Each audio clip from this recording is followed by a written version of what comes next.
إن الحمد لله نحمده ونستعينه ونستغفره ونستهديه ونؤمن به ونتوكل عليه ونعوذ بالله من شرور أنفسنا ومن سيئات أعمالنا من يهده الله فلا مضل له ومن يضلله فلا هادي له وأشهد أن لا إله إلا الله وحده لا شريك له وأشهد أن محمدا عبده ورسوله يا أيها الذين آمنوا اتقوا الله وقولوا قولا سديدا يصلح لكم أعمالكم ويغفر لكم ذنوبكم ومن يطع الله ورسوله فقد فاز فوزا عظيما.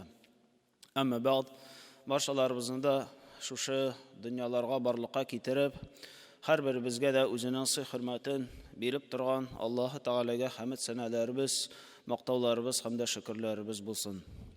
Şulay yok mümin Müslümanlarını cennet nimetleri bilen şatlandırıp, kafirlerini hem de Allah'a ışanmaganlarını, amel kılmaganlarını cehennem gazapları bilen korkutup jiberilgen Peygamberimiz sallallahu aleyhi ve sellem'ge etken salavat şerifelerimiz her vakitte da barıp erişip tursunlar. Her vakitte da Allahu Teala'ga yakın bulup, onun kuşkanlarını ötep, tıyganlarından tıyılıp, yaşavlarımızı Allah Teala her birimizge de nasip eylesin. Cemaat, Allah Teala bizni barımızı da bu dünyaya barlığa getirdi. Hem bilemiz bu dünyada yaşavanın maksatı ol bar tek birgine, ol da bulsa Allah Teala'ga ibadet kılı.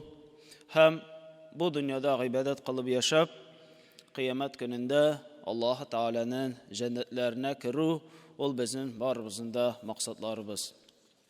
Şuna göre bugün ezgine bulsa da cennet hakkında, onun isimleri hakkında azrak söyleşip giderbiz. Cennet degeç barımızda onun nerse ekenligin anlayız, onu Tatar tilinde icmaq deyip tegin eytebiz. Lakin Kur'an-ı Kerim'de ol cennet deyip kilem. Hem ne için son cennetni cennet deyip atadılar. Ne için son icmaqqa şuşunday cennet degen isimni birdiler. Ne için son ol şulay atala degen vakitte cennet ol umumi isim. Bilemiz cennet ol türlü derecelerden tura, türlü urunlardan tura. Hem aların barısına da umumi isim bilen cennet deyip eytiler. Lakin özü nerseni anlatasın ol cennet degen söz. Alimler ona anlatma verdiler hem de ettiler ol yaşırı yaki kaplanu degenini anlata dediler. Cennet ol yaşırın yaki kaplangan degenini anlata dediler. Yani cennet bakşaları ağaçlar bilen kaplanıp alıngan, yaşırıngan, onun içinde ne ikenligi tıştan görünmey dediler. Hem garipler şula yok, kırsaktağı, iştegi balağa eyteler cenin diyeler. Cenin yani ol işte yaşırıngan. İşte yaşırıngan sabi balağa eyteler cenin ol indi kaplangan balağa şulay deyip eyteler. Hem garipler eyteler cin deyip, cin, Tatar tilinde cin deyip eytebiz. Ne için son cinlerge cin deyip eytile degen vakitte şunun için eytile onlar bizim küzden yaşırıngan. Onlar bizim küzge görünmeyler. Onlarını biz göre almayız. Şuna göre onlar bizden yaşırın. Bulgana göre onlarga garipler cin deyip ettiler. Hem şulay garip tilinden kirgen başka sözler, mesela mecnun deyip eytebiz. Mecnun akıllı bulmayan kişiye garipler şulay deyip eyteler. Hem ol bizge de şulay kirip kalıngan. Mecnun ne için sonra şulay deyip eytile degen vakitte onun akıllı kaplangan dediler. Akıllı kaplangan, şuna göre ona eyteler mecnun, akıllı yaşırıngan, akıllı kaplanılgan, şuna göre akıllı bulmayan kişiye garipler şulay deyip eyteler dediler.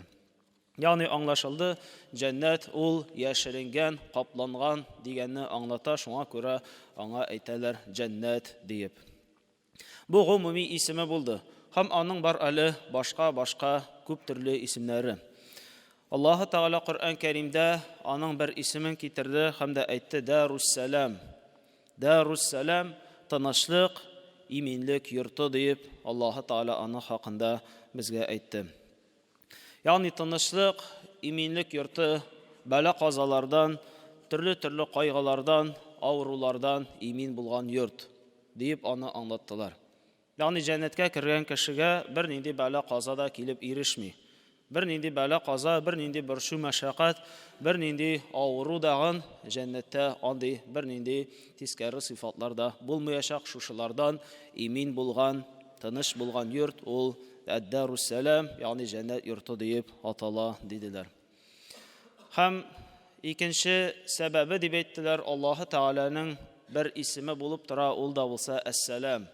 Әс-Салам исеме бар Аллаһы Тааланың, һәм Дарус-Салам ул Аллаһның йорты. Әс-Саламның йорты дип аны аңлаттылар. Ягъни Аллаһы Тааланың шушы исемен китерделәр һәм аның йорты дип әйттеләр. Һәм дәген шираттагысы ул да булса җәннәт шуның өчен Әс-Салам йорты дип атала, тынычлык йорты дип атала. Чөнки ул һәр вакытта да сәлам бирү белән бәйләнгән диделәр. Һәр вакытта да сәлам бирү белән ул бәйләнгән. Кергән вакытта әйтәчәкләр удхулуха бисаламин аминин. Җәннәткә кергәндә әйтеләчәк мөмин мөселманнарга керер алдыннан сәлам белән, ягъни иминлек белән сез анда кирегез дип аларга әйтеләчәк. Һәм алар анда кергәч тәгән шушы сүзләрне ишетәчәкләр: "Вал малаикату ядхулуна алейхим мин кулли баб. Саламун алейкум бима сабартум фа ни'ма уқбад-дар." Һәм җәннәт әһелләре янына фәрештәләр һәрбер ишекләрдән дә керәчәкләр. Һәрбер ишекләрдән җәннәт әһелләренә керәчәкләр һәм фәрештәләр андагы җәннәт кешеләренә әйтәчәкләр: "Саламун алейкум бима сабартум." Сабыр иткәнегез өчен бу дөньяда авырлыкка, борчу мәшәкатькә, гыйбадәттә яки гунахлардан сабыр иткәнегез өчен сезгә Аллаһы Тааланың сәламе булсын. Сәламе булсын, фа ни'ма уқбад-дар. Нинди хәерле урын бу җәннәт дип әйтәчәкләр. Һәм шулай ук андагы мөмин мөселманнарның, җәннәт әһелләренең бер-берсе белән күрешкәч әйтә торган сүзләре ул да булса сәлам. Бер-берсен күргән очракта алар бер-берсенә сәлам дип әйтәчәкләр. Сиңа тынычлык, сиңа иминлек булсын дип алар бер-берсенә әйтәчәкләр. Тахиятухум фиха сәлам. Аларның анда бер-берләрен күргәч әйтә торган сүзләре ул да булса сәлам диде Аллаһы Таала. Ягъни Дарус-Салам дип җәннәтнең башка исемен Аллаһы Таала әйтеп китте. Һәм шуннан соң башка исемнәре килә, ул да булса Дарул-Муқама. Дарул-Муқама. Әгәр аны тәрҗемә кылсак, яшәү яки тору урыны дип әйтә алабыз. Аллази ахаллана дарал-муқамати мин фадлихи ла ямассуна фиха насабу ва ла ямассуна фиха лугуб.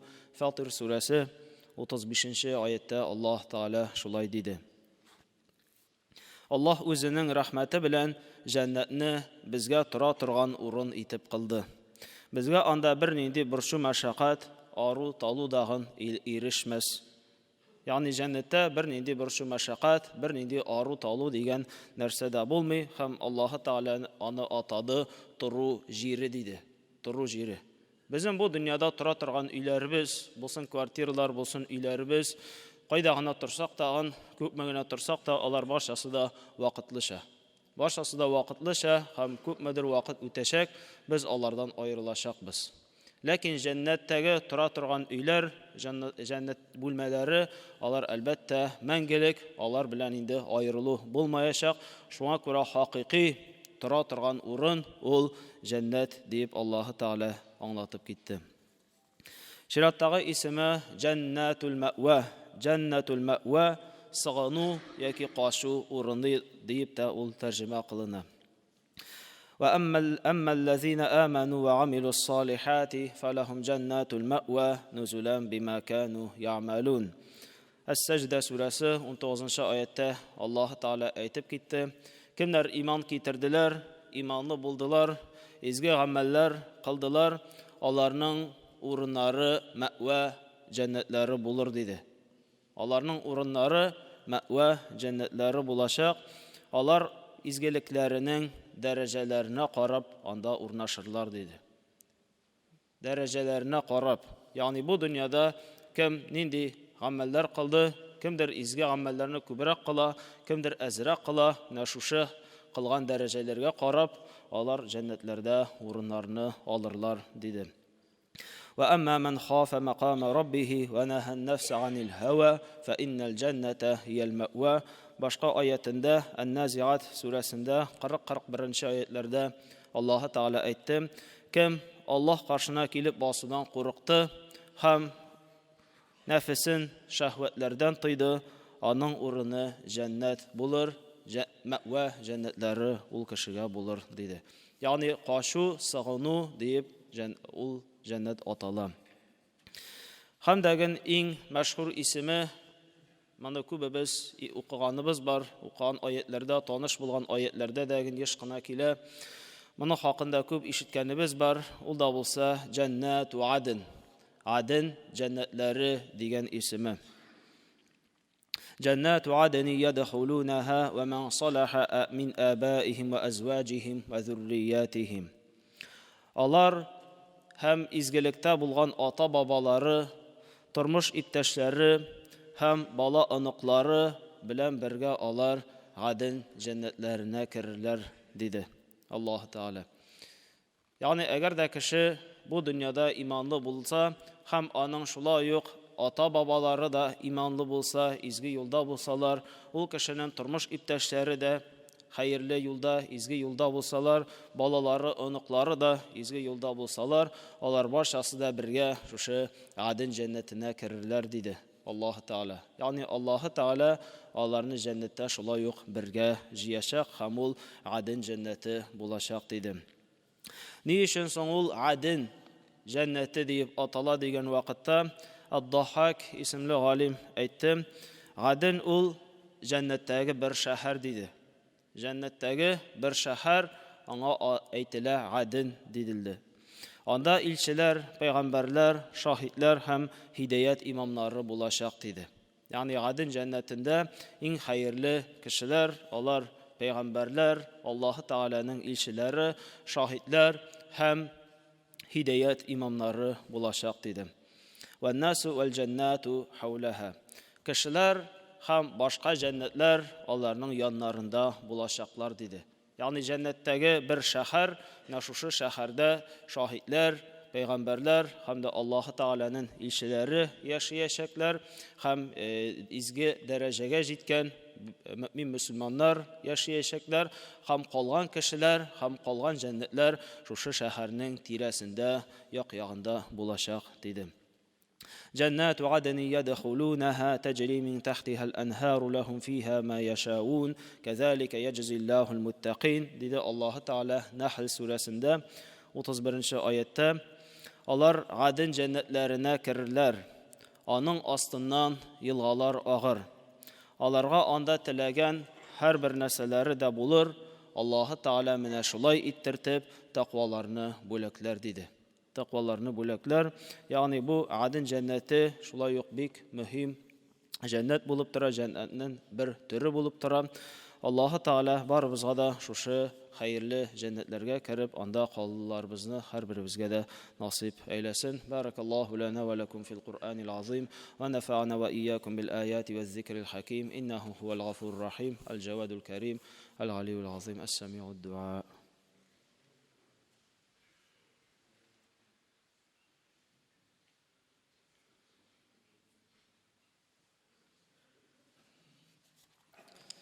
Biz әйтеп киткән җәннәт исемнәре, әлбәттә алар гына түгел, җәннәтнең исемнәре күп төрле. Һәм аның шираттагы исеме булып тора, ул да булса Дарул Хайван. Дарул Хайван тереклек йорты. Тереклек йорты яки икенче төрле шын тормыш дип аны атарга була. Аллаһ Таала әйтте: "Ва ма һадихил хаятуд дунья илля лаху ва лаиб." Дөреслектә бу дөнья тормышы бары тик күңел ашу, уенчык шикелле генә диде. Бу дөнья тормышын Аллаһ Таала чагыштырды күңел ашу белән. Күңел ашуны беләбез, ул күпмедер вакыт бара да шуннан соң туктый. Yani күпмедер мизгел дәвам итә күңел ашу, булырга мөмкин ул ярты көн булырга мөмкин, күп дигәндә бер көн булырга мөмкин. Күңел ашу күпмедер вакыт бара, шуннан соң күңел ашулар бетә. Һәм Аллаһы Тәгалә чагыштырды бу дөнья тормышын уенчык белән. Уенчык белән, нәрсәдер белән булса да уйнау белән Аллаһы Тәгалә чагыштырды. Уенчык белән дә адәм балалары вакытлыча гына кулланалар. Гомер буе без уенчык белән уйнамыйбыз. Кичкенә вакытта уенчык белән уйныйбыз да, шуннан соң аны калдырабыз. Шуннан соң ул уенчык белән уйнамыйбыз. Нәкъ шулай ук бу тормыш, бу дөнья диде Аллаһы Тәгалә күңел ашу шикелле. Яки уенчык шикелле генә диде. Ягъни күпмедер вакыт кулланабыз, күпмедер вакытта без аларны кулланып торабыз да, шуннан соң аларны калдырабыз. Шуннан соң алар белән уйнамыйбыз. Һәм дәвам итеп Аллаһы Тәгалә әйтеп китте: "Ва инна ад-дарал ахирата ла хиял хайван." Ләкин ахират йорты менә ул инде шын тормыш булачак диде. Ахират йорты ул шын тормыш булачак, әгәр дәген алар аны белсәләр иде, диде. Ягъни ахират инде ул мәңгелек, ул туктап тормый, һәр вакытта да ул мәңгелек, һәр вакытта да ул безгә кала. Шуңа күрә шын тормыш, шын яшәеш ул бары тик ахират йортында, ул бары тик җәннәттә генә диде Аллаһы Тәгалә. Һәм тагын бер исемен генә алыйк, иң мөһим, иң бөек булган исеме, иң зур исеме булып тора җәннәтнең, ул да булса Фирдәүс. Пәйгамбәрбез саллаллаһу алейхи ва саллям әйтте: "Аль-Фирдәүсу рабватул җаннати ва аусатуха ва афдалуха." Фирдәүс ул җәннәтнең иң бөек, урта һәм иң фазилатлы урыны диде. Ягъни җәннәтнең бер исеме бар, һәм бөек җәннәткә, иң югары урында булган җәннәткә әйтелә Аль-Фирдәүс диеп, менә ул җәннәтнең иң бөек, иң югары һәм иң уртада фазилаттә булган урыны, ул да булса Фирдәүс диде. Һәм үзенең бер хадисендә, башка хадисендә пәйгамбәрбез әйтте: "Фа иза саалтумуллаха фас'алул фирдәүс." Әгәр Аллаһы Тәгаләдән сорасагыз, сорагыз Фирдәүсне. Ягъни сорасагыз, ул вакытта Фирдәүс җәннәтен сорагыз. Фа иннаху аусатул җаннah. Дөреслектә ул җәннәтнең уртасы. Ураху фауқаху аршур рахман. Аның өстенә карасаң диде, Ар-Рахманның, ягъни Аллаһы Тәгаләнең аршы күренә. Әгәр дә Фирдәүс җәннәтендә кеше өскә караса, ул Аллаһы Тәгаләнең аршын күрәчәк. Ва минху тафаджару анһарул җаннah. Һәм шушы Фирдәүс җәннәтеннән елгалар, чишмәләр башланып китә диде. Чишмәләрнең, елгаларның башланып китә торган урыны ул Фирдәүс җәннәте диде. Ягъни җәннәттәге иң югары урын, шушы җәннәтнең өстендә Аллаһы Тәгаләнең аршы, аннан да югары урын юк. Җәннәттә иң югарысы шушы Аль-Фирдәүс. Әгәр дә сорасагыз, Аллаһы Тәгаләдән шушы Фирдәүс җәннәтен сорагыз диде. Миңа кайда да булса берәр җирдә урын ярар инде диеп сорарга кирәкми. Әгәр дә сорыйбыз икән Аллаһы Тәгаләдән җәннәтне, ул вакытта сорыйк, һәр вакытта да яхшысын, һәр вакытта да хәерлесен. Шуңа күрә пәйгамбәрбез әйтте: "Сорасагыз җәннәтне, Фирдәүс җәннәтен сорагыз, чөнки ул җәннәтнең иң югары ноктасы" диде. Аллаһы Тәгалә һәрберебезгә дә шушы югары Фирдәүс җәннәтләренә керерлек гамәлләребезне кылырга насыйп әйләсен. Шушындый гамәлләребезне кылып, югары Фирдәүс җәннәтләренә үзебезнең иптәшләребез, әти-әниләребез, балаларыбыз, оныкларыбыз белән шушы Фирдәүс җәннәтләренә керүләребезне Аллаһы Тәгалә һәрберебезгә дә насыйп әйләсен.